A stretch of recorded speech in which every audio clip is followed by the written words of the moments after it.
নমস্কার, the deep ডাইভে আপনাদের স্বাগত। আজ আমরা একটা খুব পরিচিত কিন্তু বেশ চিন্তার বিষয় নিয়ে কথা বলবো, মানে পোষা কুকুরের আগ্রাসী আচরণ। এটা নিয়ে মালিকরা প্রায়ই আমাদের কাছে আসেন, ক্লিনিকে খুব চিন্তিত থাকেন, তাই না? হ্যাঁ, একদম। খুবই কমন একটা সমস্যা। আর মালিকরা খুব অসহায় বোধ করেন, বুঝতে পারেন না ঠিক কি করা উচিত। ঠিক। তো আজ আমরা দুই পশু চিকিৎসক বন্ধু এই বিষয়টা নিয়ে একটু সহজভাবে আলোচনা করব। আমাদের কাছে কিছু কেস স্টাডি আছে, কিছু রিসার্চ পেপারস, আর অবশ্যই আমাদের নিজেদের অভিজ্ঞতা। হ্যাঁ, লক্ষ্যটা হলো পোষা প্রাণীর মালিকদের সাহায্য করা, যাতে তারা তাদের কুকুরের এই আচরণটা বুঝতে পারেন আর নিরাপদে এটা সামলাতেও পারেন। আচ্ছা, তাহলে প্রথমেই আসি, এই যে আগ্রাসন বলছি আমরা, এটা আসলে কি? মানে কুকুর তো এমনিতেও রেগে যেতে পারে, খেলতে গিয়ে উত্তেজিত হতে পারে, কখন বুঝবো যে এটা একটা সমস্যা? ভালো প্রশ্ন। দেখুন, আগ্রাসন বা অ্যাগ্রেশন কিন্তু কুকুরের স্বাভাবিক আচরণেরই একটা অংশ। এটা ওদের যোগাযোগের একটা উপার। ভয় পেলে, বিরক্ত হলে বা নিজের কোনো কিছু, ধরুন খাবার বা জায়গা, সেটা রক্ষা করার জন্য তারা আগ্রাসন দেখাতে পারে। তার মানে এটা সবসময় খারাপ নয়? না, সবসময় নয়। সমস্যাটা হয় তখনই যখন এই আচরণটা খুব বেশি মাত্রায় দেখা যায়। ধরুন একেবারে সামান্য কারণে বা কারণ ছাড়াই খুব রেগে যাচ্ছে, অথবা এমন পরিস্থিতিতে রাগ দেখাচ্ছে যেখানে দেখানোর কথাই নয়। আর যখন এই আচরণটা অন্যদের জন্য বিপজ্জনক হয়ে ওঠে, মানে পরিবারের সদস্য বা বাইরের লোকজনের জন্য? একদম। যখন নিরাপত্তা নিয়ে প্রশ্ন ওঠে, তখনই এটা একটা সিরিয়াস সমস্যা। আচ্ছা, অনেক মালিক আবার এটাকে শিকারী আচরণের সাথে গুলিয়ে ফেলেন। এই দুটোর মধ্যে পার্থক্যটা কি? এটা খুব জরুরি একটা পার্থক্য। শিকারী আচরণ বা প্রিডেটরি বিহেভিয়ারের উদ্দেশ্য হলো শিকার ধরা, মানে খাবার জোগাড় করা। এটা ওদের সহজাত প্রবৃত্তি। দেখবেন, শিকার করার সময় কুকুর কিন্তু খুব শান্ত থাকে, চুপচাপ শিকারকে ফলো করে, তাড়া করে। তখন কিন্তু গড়গড় করা বা দাঁত দেখানো এই জিনিসগুলো থাকে না। ব্যাপারটা অনেক ঠান্ডা মাথায় হয়। বুঝতে পেরেছি। অন্যদিকে আগ্রাসনটা অনেক বেশি ইমোশনাল। সেখানে ভয়, রাগ, বিরক্তি এই আবেগগুলো থাকে। আর তার সাথে থাকে ওয়ার্নিং সাইন্স, মানে গড়গড় করা, দাঁত দেখানো। শিকার ধরার সময় এত আবেগ থাকে না। আচ্ছা, এই দুটো গুলিয়ে ফেললে তো মুশকিল। মানে ট্রিটমেন্ট বা সামলানোর উপায়ও তো আলাদা হবে। ঠিক তাই। সেই জন্যই পার্থক্যটা বোঝা দরকার। বেশ, তাহলে এবার একটু শুনি, মালিকরা সাধারণত কোন ধরনের আগ্রাসী আচরণের মুখে পড়েন বেশি? আমাদের ক্লিনিকে তো নানা কেস আসে। সবচেয়ে কমন যেটা, সেটা হলো ভয় থেকে আগ্রাসন, মানে ফিয়ার বা ডিফেন্সিভ অ্যাগ্রেশন। ভয় থেকে? হ্যাঁ, কুকুর যখন কোনো মানুষ বা পরিস্থিতিকে ভয় পায় আর তার পালানোর রাস্তা থাকে না, বা সে মনে করে পালানো সম্ভব নয়, তখন সে নিজেকে বাঁচাতে অ্যাটাক করতে পারে। আচ্ছা, মানে সে আসলে ভয় পেয়েছে বলেই আক্রমণ করছে? একদম। ওর বডি ল্যাঙ্গুয়েজ দেখলেই কিছুটা বোঝা যায়। শরীরটা গুটিয়ে নেয়, কান পিছনে নিয়ে যায়, লেজটা দুই পায়ের ফাঁকে গুটিয়ে নেয়, ঠুট চাটে। আর যদি সেই অবস্থায় তাকে আরো কোণঠাসা করা হয়? তখনই কামড়ে দেওয়ার সম্ভাবনা বাড়ে। সে তখন ভাবে এটাই শেষ উপায়। রকো নামের কুকুরটার কথা মনে আছে, যে ওর কম্বলের নিচে লুকোতে গেলে বা ওর দিকে হাত বাড়ালেই কামড়ে দিত? হ্যাঁ, মনে আছে। ওর তো ছোটবেলায় ঠিকমতো সোশ্যালাইজেশন হয়নি, আর আগের মালিকরা খুব সম্ভবত মারধর করতেন বা খুব বকাবকি করতেন। শাস্তি দিলে যে ভয় কমে না, বরং বাড়ে, এটা তার একটা প্রমাণ, তাই না? ঠিক। শাস্তি দিলে হয়তো কুকুর সাময়িকভাবে চুপ করে যাবে, কিন্তু ভেতরের ভয়টা থেকেই যায়, বরং আরো বেড়ে যায়। আর পরে হয়তো কোনো ওয়ার্নিং ছাড়াই অ্যাটাক করে বসতে পারে। ঠিক। আচ্ছা, এরপর আর কোন ধরনটা বেশি দেখা যায়? আরেকটা খুব কমন হলো রিসোর্স গার্ডিং, মানে নিজের জিনিস আগলে রাখা। জিনিস বলতে খাবার, খেলনা, হাড়, এমনকি শোয়ার জায়গা বা তার প্রিয় কোনো মানুষও হতে পারে। কুকুর মনে করে ওটা ওর সম্পদ, আর কেউ তার কাছে গেলেই সে গড়গড় করে, দাঁত দেখায় বা কামড়াতেও যায়। ওই যে রেমি নামের গোল্ডেন রিট্রিভারটা ছিল, 6 মাস বয়স থেকেই খাবারের বাটি বা খেলনা আগলাতো। হ্যাঁ, মনে পড়েছে। ওর সমস্যাটা তো সময়ের সাথে বেশ বেড়ে গিয়েছিল। পরিবারের লোকজন কাছে গেলেই গড়গড় করত। এটা মালিকদের জন্য খুব স্ট্রেসফুল হয়। অবশ্যই। আর এটা বাড়তে দিলে নিয়ন্ত্রণ করা কঠিন হয়ে যায়। আচ্ছা, তারপর আসে টেরিটোরিয়াল বা প্রোটেক্টিভ অ্যাগ্রেশন, মানে নিজের এলাকা বা মালিককে বাঁচানোর চেষ্টা। যেমন বাড়িতে অতিথি এলে বা দরজায় কেউ কড়া নাড়লে খুব রেগে যাওয়া। ঠিক, নিজের বাড়ি, বাগান বা মালিককে আগলে রাখার জন্য অপরিচিত লোক বা অন্য প্রাণীকে দেখলে তেড়ে যাওয়া, ঘেউ ঘেউ করা, এগুলোই লক্ষণ। রুফাস নামের জ্যামেন শেপার্ডটার মতো, সে তো বাড়িতে অতিথি এলেই ক্ষেপে যেত, অথচ বাইরে পার্কে দিব্যি শান্ত থাকতো। হ্যাঁ, এই ব্যাপারটা মালিকদের খুব কনফিউজ করে দেয়। তারা বুঝতে পারেন না কুকুরটা শুধু বাড়িতেই এমন করে। ঠিক, আরেকটা কারণ যেটা অনেক সময় আমরা মিস করে যাই সেটা হলো ব্যথা, তাই না? একদম, পেইন ইনডিউসড বা ইরিটেবল অ্যাগ্রেশন। শরীরে কোথাও ব্যথা থাকলে, ধরুন কানে ইনফেকশন, দাঁতে ব্যথা, আর্থ্রাইটিস বা অন্য কোনো চোট, হ্যাঁ, তখন হঠাৎ করে খুব খিটখিটে হয়ে যায়। ঠিক, বিশেষ করে যদি ব্যথার জায়গায় হাত দেয়া হয় বা নাড়াচাড়া করা হয়, তখন রেগে যেতে পারে বা কামড়েও দিতে পারে। বেব নামের ল্যাব্রাডরটার কথা মনে পড়ছে, কানে ক্রনিক ইনফেকশন ছিল, কানে ড্রপ দিতে গেলেই হ্যাঁ, গড়গড় করতো বা কামড়ে দিত। সেজন্যই আচরণের হঠাৎ পরিবর্তন দেখলে আমরা আগে শারীরিক কোনো সমস্যা আছে কিনা সেটা খুঁজে দেখি, কারণ ব্যথা বা অসুস্থতা কিন্তু আচরণের থ্রেশহোল্ডটা অনেক কমিয়ে দেয়। থ্রেশহোল্ড মানে কতটা চাপ সহ্য করতে পারে সেই সীমাটা। হ্যাঁ, ব্যথা থাকলে খুব সামান্য কারণেই হয়তো রেগে যেতে পারে, যেটা আগে করতো না। তার মানে একটা কুকুরের আগ্রাসী আচরণের পেছনে অনেক কারণ থাকতে পারে, আর সেগুলো বেশ জট পাকানোও হতে পারে। একদম। আর ওই যে পুরনো ধারণাটা ছিল ডমিন্যান্স অ্যাগ্রেশন, হ্যাঁ, যে কুকুর নাকি দলপতি হওয়ার জন্য অ্যাগ্রেসিভ হয়, ওটা এখন আর সেভাবে দেখা হয় না। এখনকার বিজ্ঞানীরা মনে করেন যেগুলোকে আগে ডমিন্যান্স বলা হতো তার বেশিরভাগই আসলে ভয়, উদ্বেগ, রিসোর্স গার্ডিং বা অন্য কোনো কিছুর প্রকাশ। শাস্তি দিয়ে বস হওয়ার চেষ্টাটা আসলে হিতে বিপরীত হয়। বোঝা গেল। তাহলে এই কারণগুলো জানার পর সবচেয়ে জরুরি হলো লক্ষণগুলো চেনা, তাই তো? বিশেষ করে কামড়ানোর আগেই। ঠিক, বডি ল্যাঙ্গুয়েজ পড়াটা এখানে খুব জরুরি। কামড়ানোর অনেক আগেই কিন্তু কুকুর সিগন্যাল দিতে শুরু করে। কি রকম সিগন্যাল? সূক্ষ্ম কিছু আছে কি? আছে তো, অনেক সূক্ষ্ম লক্ষণ আছে যেগুলো আমরা খেয়াল করি না। যেমন ধরুন, কুকুরটা হঠাৎ করে একদম স্থির হয়ে গেল, যাকে বলে ফ্রিজিং। ফ্রিজিং?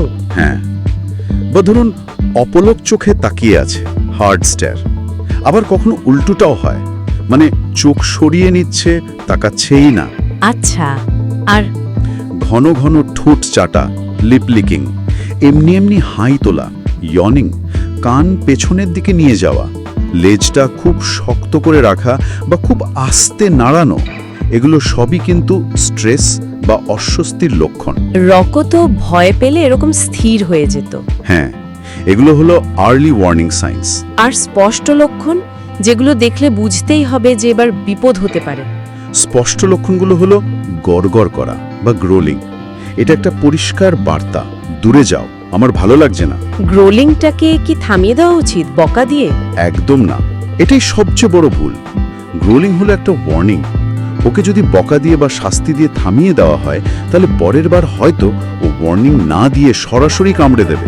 ও আচ্ছা, এটা তো খুব গুরুত্বপূর্ণ পয়েন্ট। অবশ্যই, গ্রোলিং এর পর আসতে পারে দাঁত দেখানো, নাক কোঁচকানো বা মুখ খেঁচানো, তারপর ঝাঁপিয়ে পড়া বা তেড়ে আসা, লাঞ্জিং, আর ফাইনালি কামড়ানোর চেষ্টা বা কামড়ে দেওয়া, বাইটিং। তাহলে গ্রোলিংকে গুরুত্ব দিতে হবে। একদম, এটা ওর শেষ ওয়ার্নিংগুলোর একটা। আচ্ছা, ওই যে থ্রেশহোল্ডের কথা বলছিলেন, ব্যথা বা ভয় পেলে থ্রেশহোল্ড কমে যায়, এর মানে কি? এর মানে হলো কুকুরটা যে পরিমাণ চাপ বা উত্তেজনা সহ্য করতে পারত ভয়ে বা ব্যথার কারণে, তার থেকে অনেক কম চাপেই সে এখন আগ্রাসী হয়ে উঠছে। ধরুন, আগে হয়তো বাচ্চারা একটু টানাটানি করলে সহ্য করত, কিন্তু এখন কানে ব্যথার জন্য বাচ্চা সামান্য ছোঁয়াতেই রেগে যাচ্ছে। বুঝতে পেরেছি। তাহলে এই সব জানার পর মালিকদের ঠিক কি করা উচিত, মানে করণীয় আর বর্জনীয় বিষয়গুলো কি কি? আচ্ছা, তাহলে প্রথমে করণীয় বা ডুজগুলো বলি। 1 নম্বর, নিরাপত্তা। সবার আগে সেফটি, নিজের, পরিবারের, বাচ্চাদের, অতিথিদের, অন্য পোষ্যদের। ম্যানেজমেন্ট ইজ দ্য কি। ম্যানেজমেন্ট মানে পরিস্থিতি সামলানো। হ্যাঁ, এমন ব্যবস্থা করা যাতে আগ্রাসন দেখানোর সুযোগটাই না আসে। যেমন আগ্রাসনের কারণ বা ট্রিগারগুলো চিনে নিয়ে সেগুলো এড়িয়ে চলা। ট্রিগার মানে যা দেখে কুকুরটা রেগে যায়? ঠিক, সেটা কোনো নির্দিষ্ট মানুষ হতে পারে, অন্য কুকুর হতে পারে, কোনো আওয়াজ হতে পারে বা কোনো পরিস্থিতিও হতে পারে, সেটা খুঁজে বের করতে হবে। আর এই ম্যানেজমেন্টের জন্য কিছু জিনিস ব্যবহার করা যেতে পারে, যেমন ধরুন ক্রেট বা বেবি গেট। অবশ্যই দরকার মতো ক্রেট ট্রেনিং, বেবি গেট দিয়ে জায়গা আলাদা করা, বাইরে বেরোলে বা অতিথি এলে যদি কামড়ানোর ঝুঁকি থাকে তাহলে বাস্কেট মাজেল। মাজেল পরানোটা কি ঠিক? কুকুর কষ্ট পায় না? বাস্কেট মাজেলগুলো এমনভাবে তৈরি যে কুকুর ঠিকমতো হাঁপাতে পারে, জল খেতে পারে, এমনকি ট্রিটও খেতে পারে। তবে হ্যাঁ, জোর করে পড়ানো যাবে না, পজিটিভলি ট্রেনিং দিয়ে অভ্যস্ত করাতে হবে। আচ্ছা, মাজেল ট্রেনিং। আর হেড হল্টার?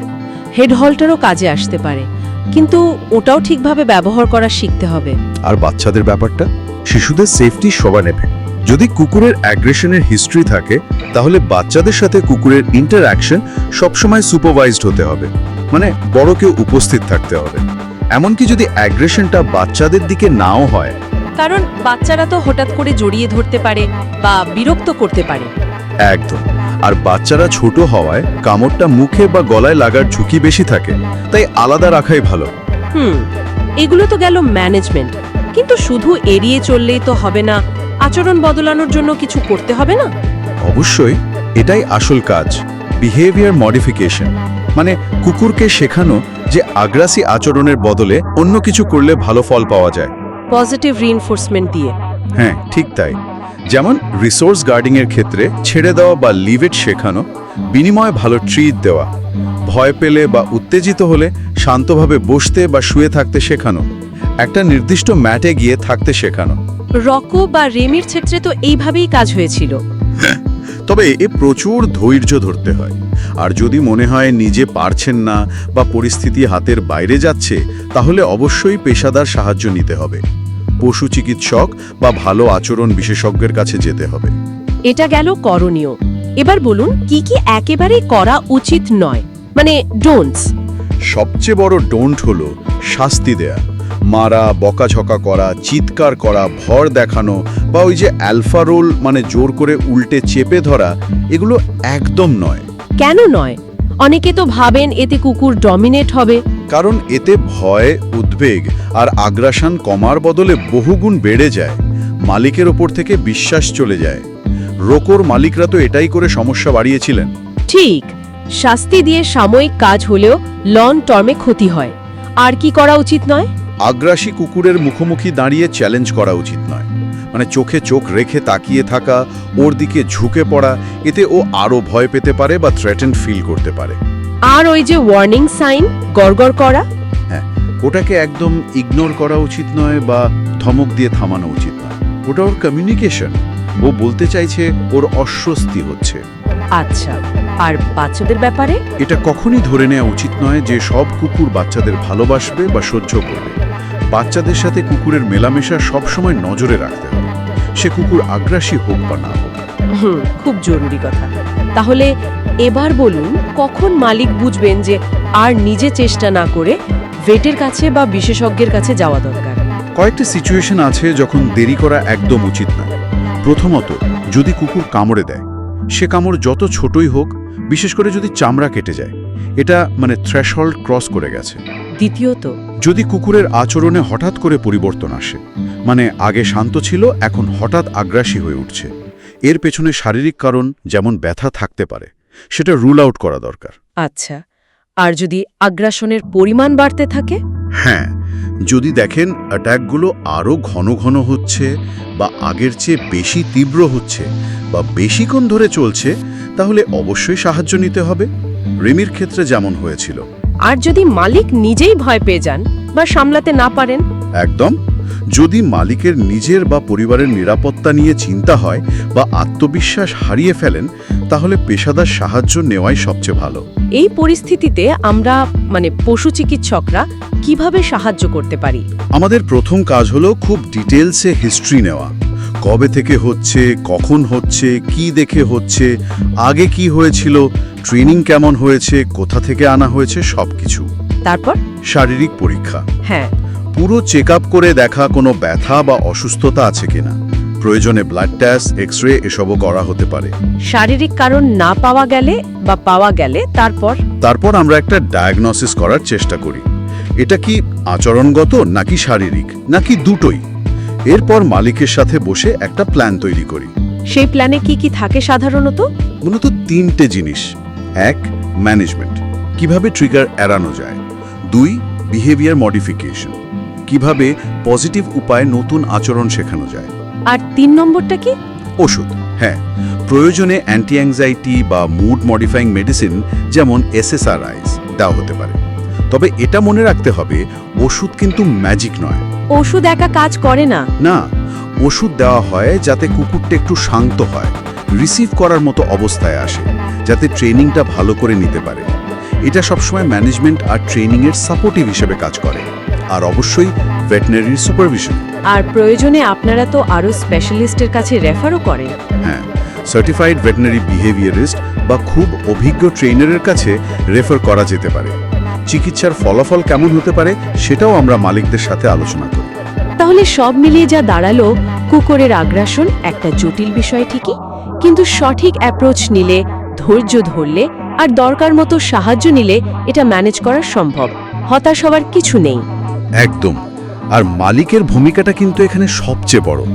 তারা কিভাবে পরিবেশটা নিয়ন্ত্রণ করছেন, কিভাবে কুকুরের চাহিদাগুলো বুঝছেন, সেটার উপর অনেক কিছু নির্ভর করে। অনেক সময় তো খুব ছোট ছোট পরিবর্তনও অনেক সাহায্য করে, তাই না? ঠিক তাই। হয়তো হাঁটার সময়টা একটু বদলে দিলেন, বা বাড়িতে লোক আসার আগে কুকুরকে তার সেফ জোনে পাঠিয়ে দিলেন, বা শুধু বসে থাকো কমান্ডটা ভালো করে শেখালেন। এই ছোট জিনিসগুলোও কিন্তু কুকুরের স্ট্রেস কমাতে আর আচরণ ভালো করতে সাহায্য করে। সত্যি, মালিকের একটু চেষ্টা আর মনোযোগ অনেক তফাৎ করে দিতে পারে। আমাদের আজকের আলোচনা তাহলে এখানেই শেষ করি। আশা করি এটা শুনে পোষ্য মালিকরা তাদের বন্ধুদের আরেকটু ভালো করে বুঝতে পারবেন। আর সবশেষে একটা ছোট্ট প্রশ্ন রেখে যায় মালিকদের জন্য। একটু ভেবে দেখুন তো, আপনার কুকুরের কোনো আপাত দৃষ্টিতে সাধারণ আচরণ বা পরিবেশের কোনো নিরীহ ঘটনা যেটাকে হয়তো আপনি গুরুত্ব দেননি, সেটাই কি ওর কোনো অ্যাগ্রেসিভ মুভমেন্টের ট্রিগার? এই ছোট সূত্রগুলো ধরতে পারাটাই হয়তো সমাধানের দিকে প্রথম ধাপ।